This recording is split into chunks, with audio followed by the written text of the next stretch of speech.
O refrão da quarta-feira de cinzas. Todo carnaval tem seu fim. Mas você já pensou que é exatamente porque tem um fim que o carnaval e tantos outros momentos da nossa vida, inclusive a nossa própria vida, são tão especiais? Filosofia Mãe de hoje vai conversar sobre o lado bom do fim. Bora sair da caverna? Oi, eu sou a Leila Miranda e no vídeo de hoje a gente vai conversar sobre o único mal irremediável, como disse o Ariano Suassuna lá no Alto da Compadecida. A gente vai falar sobre o fim, sobre a morte, mas sobre o lado bom da morte. E se você fez uma cara estranha aí, achando que o vídeo de hoje vai ter um assunto muito macabro, sabe de nada, inocente. É porque o carnaval tem um fim e não dura os 365 dias do ano, que esse final de semana foi tão especial para você. Michel de Montaigne, filósofo do século XVI, ele vai dizer que pensar sobre a morte é, sobretudo, aprender a viver. No seu ensaio, Que Filosofar é Aprender a Morrer, que está aqui nessa coletânea aqui, bonitinha, o Montaigne vai falar sobre a importância de pensar, de meditar mesmo sobre a morte. Ele vai falar do nosso medo da morte, como que isso é vazio, estéril, e vai falar sobre tudo que a morte é nada. Ideia que ele vai herdar lá do epicurismo, a morte não é nada para nós, do Lucrécio, depois que é um epicurista, que a gente vai falar daqui a pouquinho. Os dois filósofos do período greco-romano. É bom lembrar que o Montaigne está no contexto do Renascimento. Ele é um cara que está mergulhado nessa valorização das questões relativas à cultura antiga, e isso está muito marcado na filosofia dele. E no texto dele, assim, ele ele dá muitos exemplos, ele faz uma construção argumentativa muito bacana, mas tem uma imagem que para mim é muito marcante. Quando ele diz que uma criança tem medo do próprio amigo quando ele está mascarado, quando ele está usando uma máscara. O que isso significa, né? Que a gente tem medo daquilo que está escondido, daquilo que está oculto, daquilo que eu não domino porque eu não sei o que é. E na perspectiva dele, falar sobre a morte, meditar sobre a morte, é tirar essa máscara. É fazer com que eu entenda que falar e pensar sobre a morte faz com que eu encare ela de uma forma diferente. A morte faz parte da minha existência tanto quanto a própria vida. Então, temer a morte enfia aí no meio dessa conta uma contradição na nossa própria existência humana. E quem começa a pensar dessa forma, né, afastando assim desse medo, desse horror pela morte, é livre. E liberdade implica em ação. E nós somos seres de ação. Para o Montaigne, ele vai dizer assim, vou ler para vocês. Tudo que pode ser feito um outro dia, pode ser feito hoje. É o carpe diem, é o colha o dia. Então, se libertar desse medo da morte faz com que a gente encare de uma forma muito mais positiva a nossa própria vida. E aí, mais pro final do texto, o Montaigne vai vir com uma outra afirmação que é muito bonita e muito poderosa. Ele vai falar que a utilidade de viver não está na duração da vida, está no uso que fazemos dela. Então não importa muito se você teve uma longa vida, se você teve uma vida curta. O importante é como que você usufruiu disso, como que você aproveitou cada um desses instantes. Eu sei, gente, que não é nada fácil fazer esse tipo de reflexão e tentar ver a morte por um viés mais positivo. A gente, desde muito cedo, na história da humanidade e dentro das nossas próprias histórias, a gente é ensinado a ver a morte como algo negativo, como algo alheio ao homem, como aquela máxima, assim, o homem é o único ser que sabe que vai ser vencido pela morte. Colabora bastante com isso uma certa interpretação do texto bíblico, principalmente em Gênesis 3,19, quando o homem é expulso do paraíso depois que Adão e Eva desobedeceram à ordem de Deus e foram lá e comeram o fruto da árvore do conhecimento.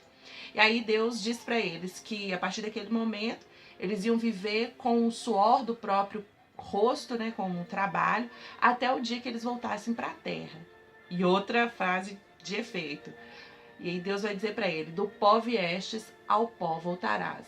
É a mensagem da quarta-feira de cinzas, te chamando a atenção para a sua finitude. Mas não é para você ficar deprê e ficar arrastando corrente, mas é para você ficar ligado e prestar atenção.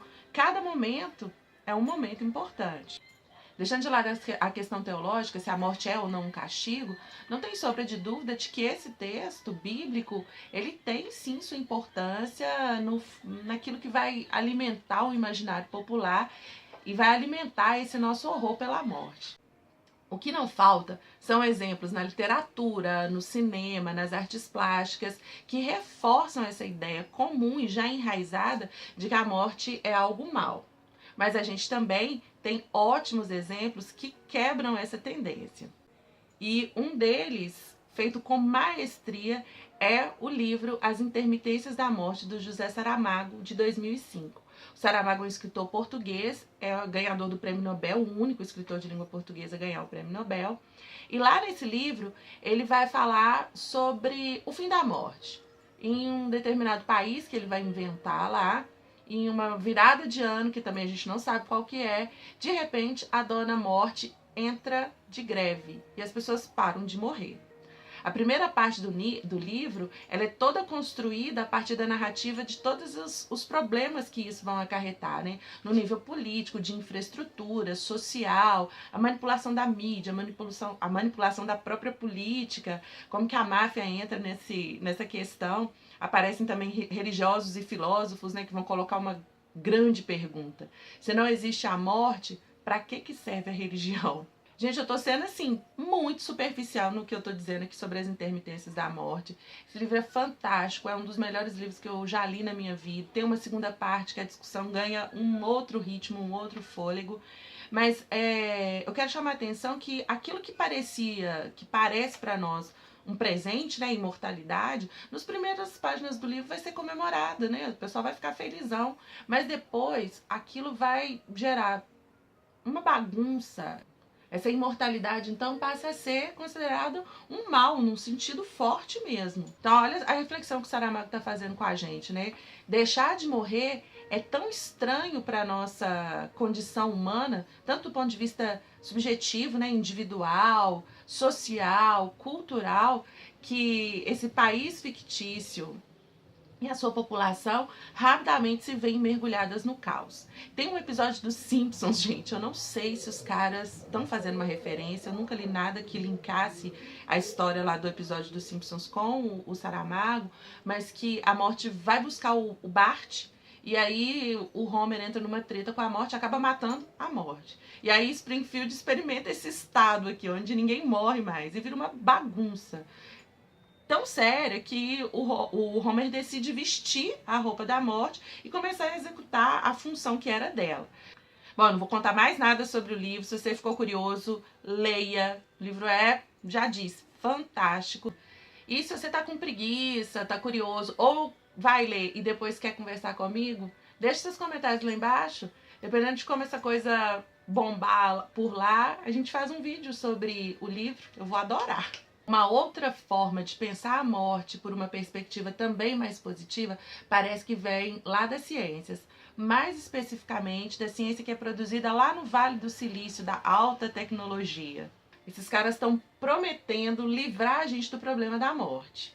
Vale do Silício, gente, para quem não sabe, é o apelido dado para a Baía de São Francisco, lá na Califórnia, nos Estados Unidos, onde estavam sediadas as empresas de tecnologia mais importantes. Tem a ver com tecnologia de informação, eletrônica.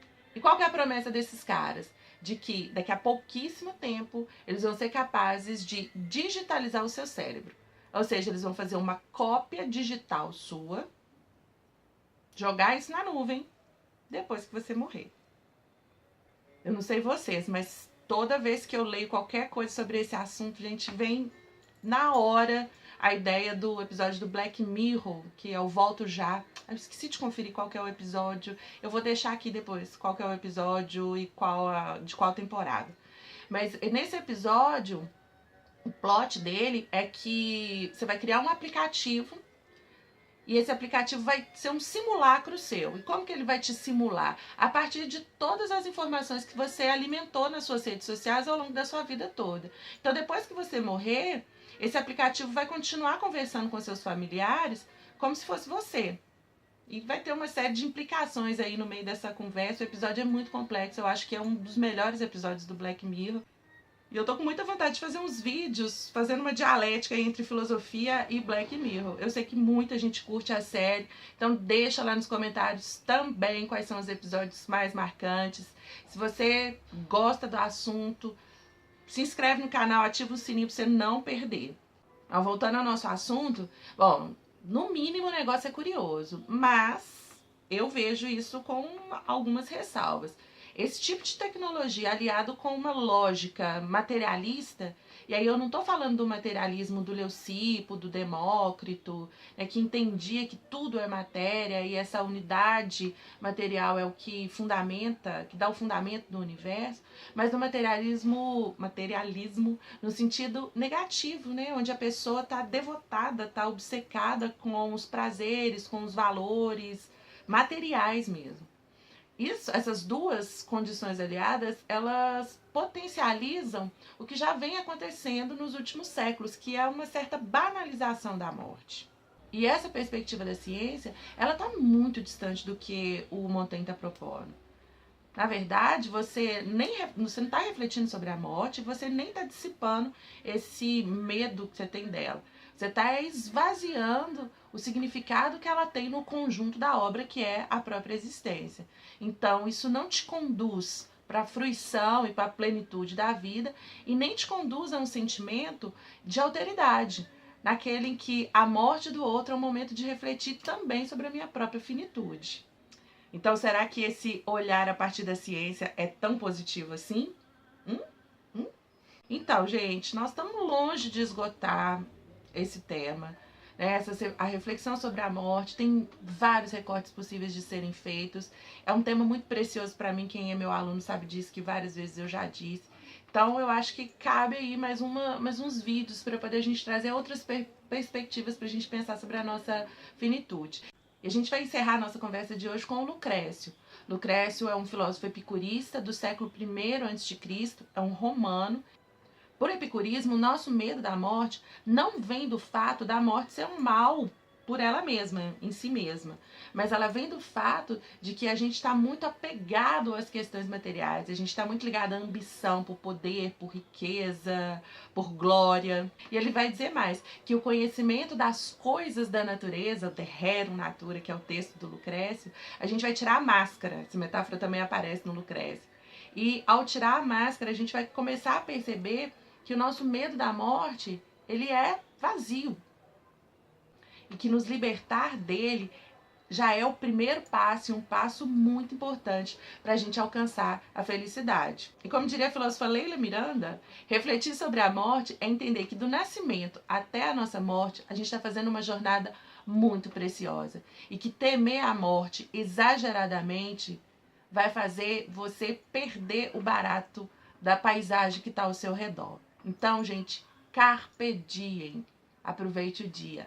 Filosofia à Mãe fica por aqui. Muito obrigada. Um beijo para todo mundo que assistiu o vídeo e até a próxima quarta-feira. Bora sair da caverna?